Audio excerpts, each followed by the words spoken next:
Senator Elizabeth Warren just did something that should terrify every politician who believes the rules don't apply to them.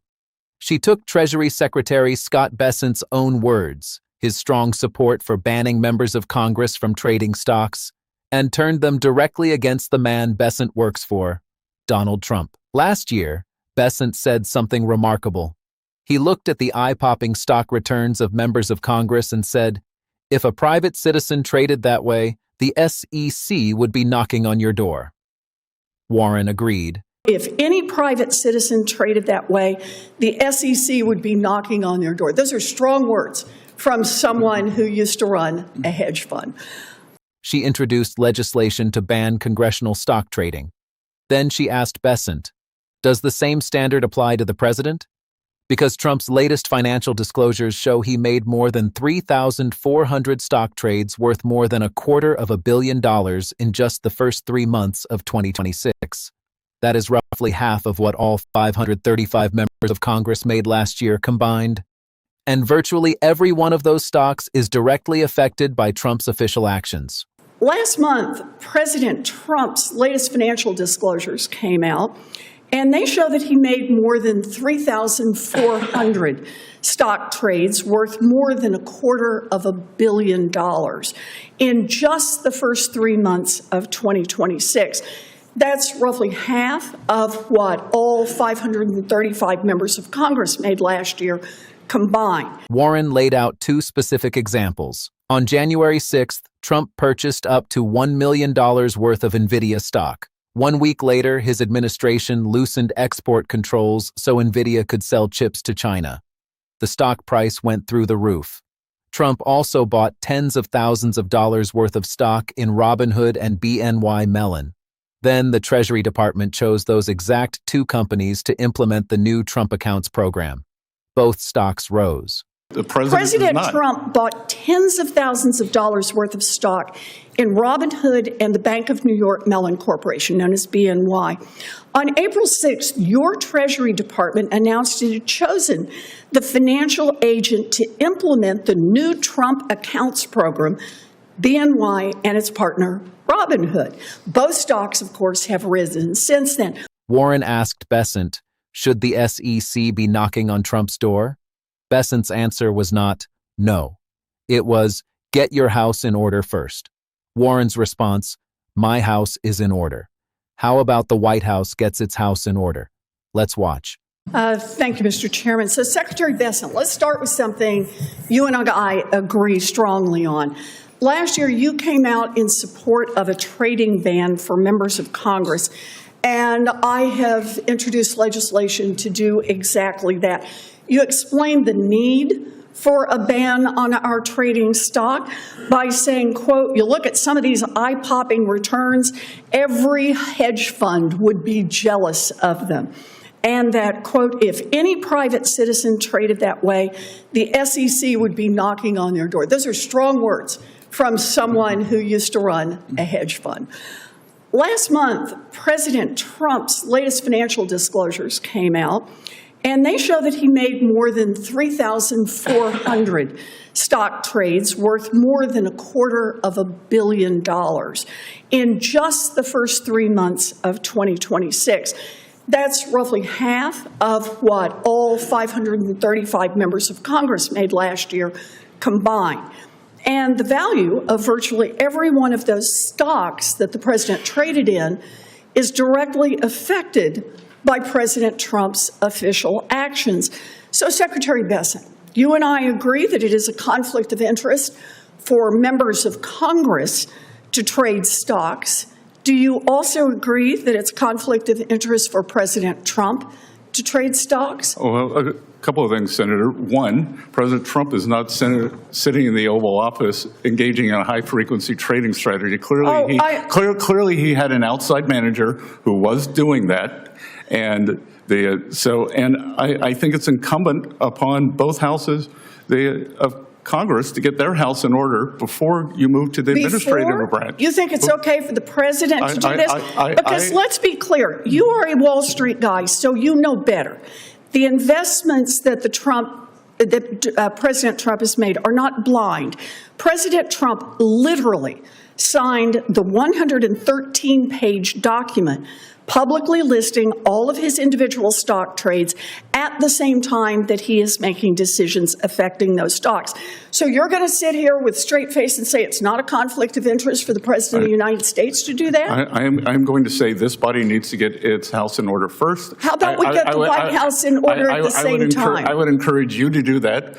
I don't trade in individual stocks. I don't own any individual stocks. My house is in order. Thank you. Senator, you're very Mr. rich. Secretary. Others on this committee can't say that, Senator. Let's look at some individual trades. On January 6th, Donald Trump purchased up to $1 million worth of NVIDIA stock. 1 week later, his administration changed U.S. policy and loosened the rules on export controls so that NVIDIA could sell its chips to China. Now the price of NVIDIA stock is through the roof.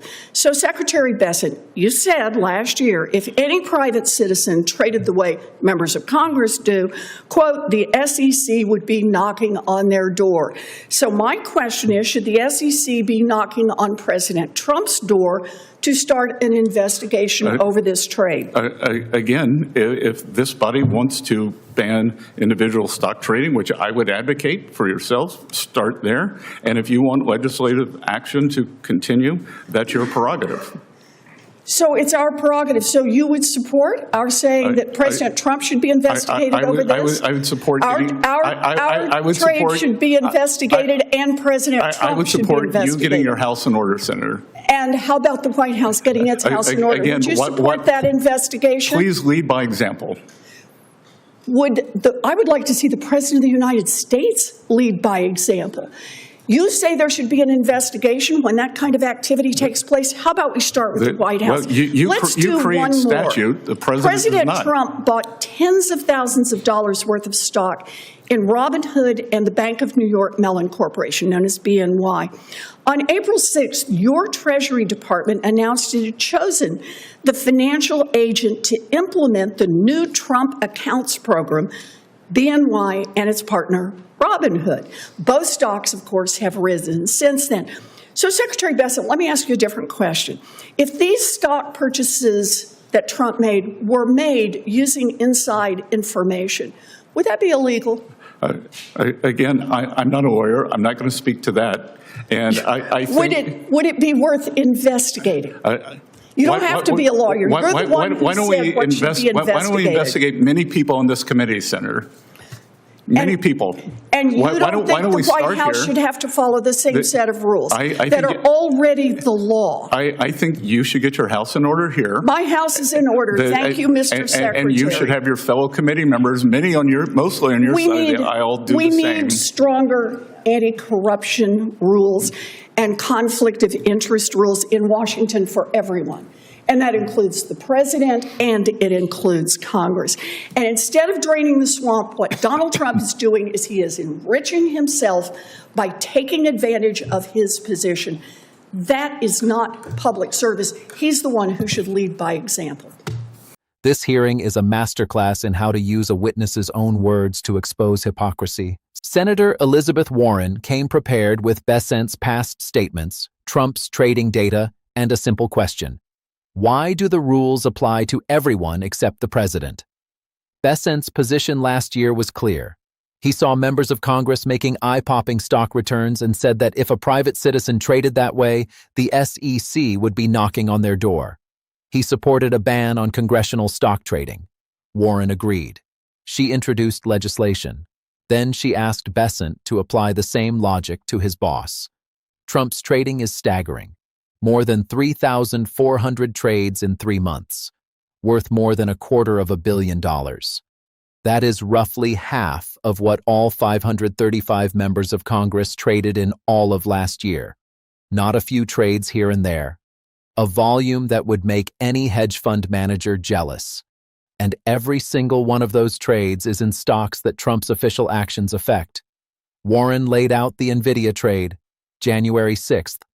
Trump buys up to $1 million worth of NVIDIA stock.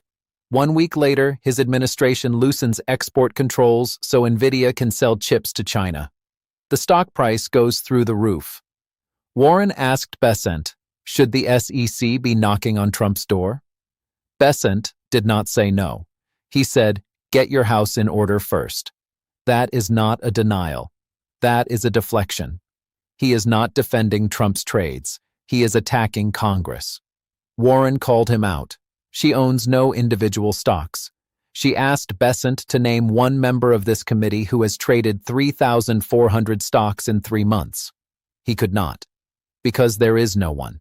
Trump is in a league of his own. Then the Robinhood and BNY trade. Trump buys tens of thousands of dollars of stock in both companies.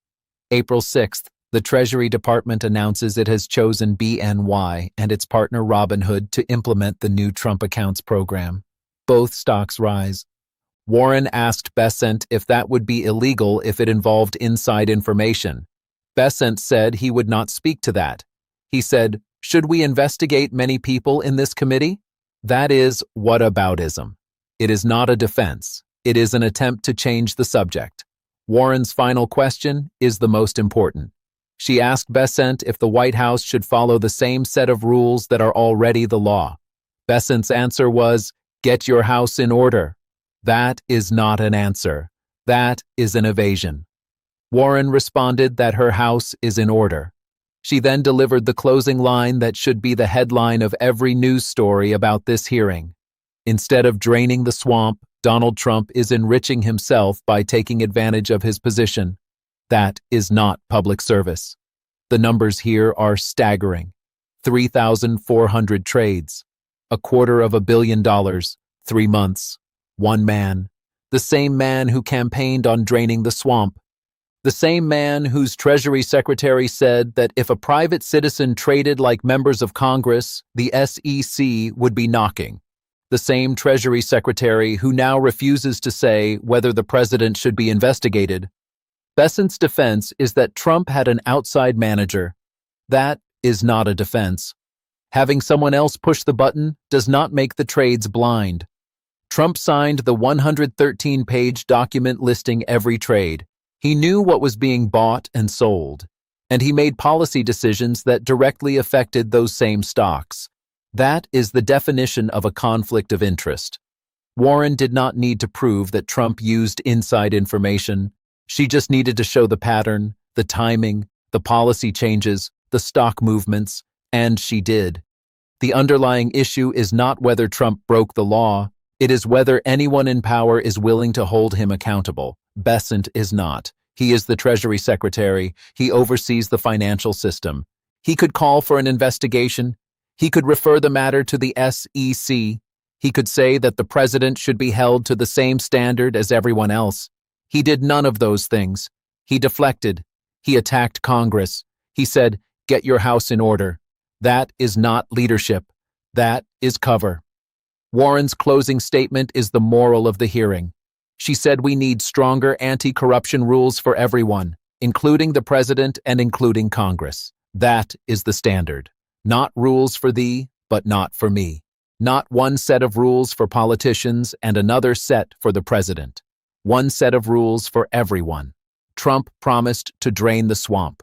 Instead, he is using the swamp to enrich himself. That is not public service. That is the opposite of public service.